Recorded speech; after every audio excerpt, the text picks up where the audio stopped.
Welcome back to the Blissful Badger. Over the last couple of weeks, I've taken a heavy look into my collection and all of the models that I own. And I've realized I do have some projects that I'm probably never going to actually get to. With this in mind, the best step is to realize that sometimes you can let models go. And so in this video, I'm going to prune my pile of shame. Among the nearly 6,000 minis that I own, yeah, it's a pretty big pile. I have some projects that have been put off or not touched in years. So instead of holding on to these things, I'm going to pass them on to people who will work on them, and those minis will actually get some paint on them. After I did my State of the Collection video, I took a look through everything, and there were a few projects that just they didn't need to be there. So I went through and I pulled out all of the things that I was probably not going to get to in the next couple of years. If it was something that I thought would get some attention, I left it on the shelves where I could get to them. This also let me have some time to reorganize my collection so it's easier to navigate. But I ended up with several things. So I decided to lay them all out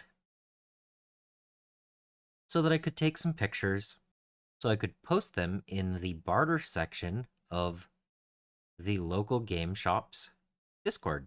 And in just 3 days, I've already pruned my collection over 100 models and saved up some money for the next big purchase, whatever that happens to be. So I had a whole bunch of Reaper Bones minis from the Bones 4 Kickstarter, some dragons and some rocks, the big bird type, some demons, a big elephant.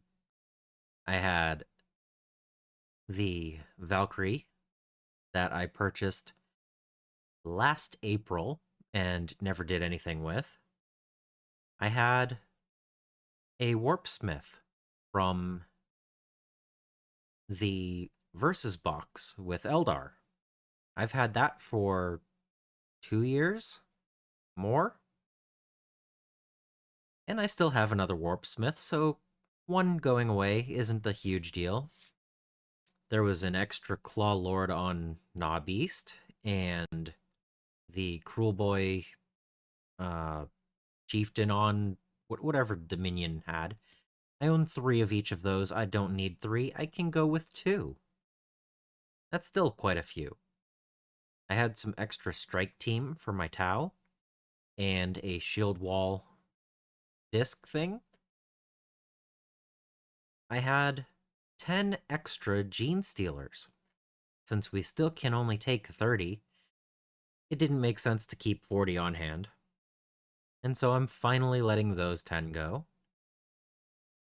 And then there was Hero Quest. I purchased that about a year ago, and it's still new in shrink wrap. And I have more interest in getting to building my Warhammer Quest minis and painting those than I do the Hero Quest. It's the new set anyway. I can always buy a new one if I ever decide to buy, to paint that anyway. But the Warhammer Quest, Cursed City, and Blackstone Fortress are higher on my interest list. I also have the Age of Darkness book, still in shrink wrap. And I finally decided I'm probably never going to get to my Imperial Guard army. Those interesting soldiers taken from Schrodinger 4. just are never going to see the light of day. I finally opened the box and figured out that that army isn't going to happen. But I do still have to find a way to sell all of these Dust minis now. And then I had a few extra characters from Star Wars Legion and Marvel Crisis Protocol. I don't need 2 Toads. But overall, sometimes it's better to just take that time. Go through your collection and prune out the things that you think you're probably not going to get to. I mean, I have all of these things still to work on. What's a few extra things removed, right? Am I ever actually going to miss these?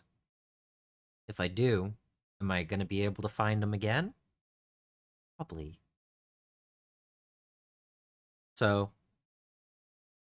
I'm not going to get rid of a ton. I do enjoy having a nice large pile of opportunity. But when I realize there are things that I'm not going to get to in several years, it's time to let them go. I know the collection will eventually grow once more, and I'll occasionally prune it back again, but it does hold it back a little bit longer, and I don't have to worry about hitting that 6,000 model mark yet. So I know this was an interesting, different take of a video.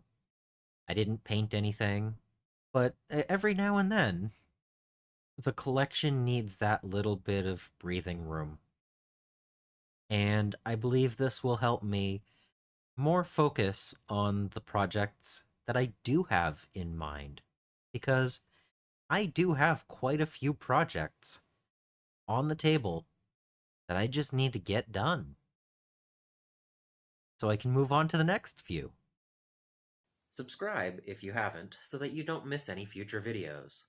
I also want to thank my patrons and supporters for making these videos possible. And until next time, I hope you find your bit of bliss.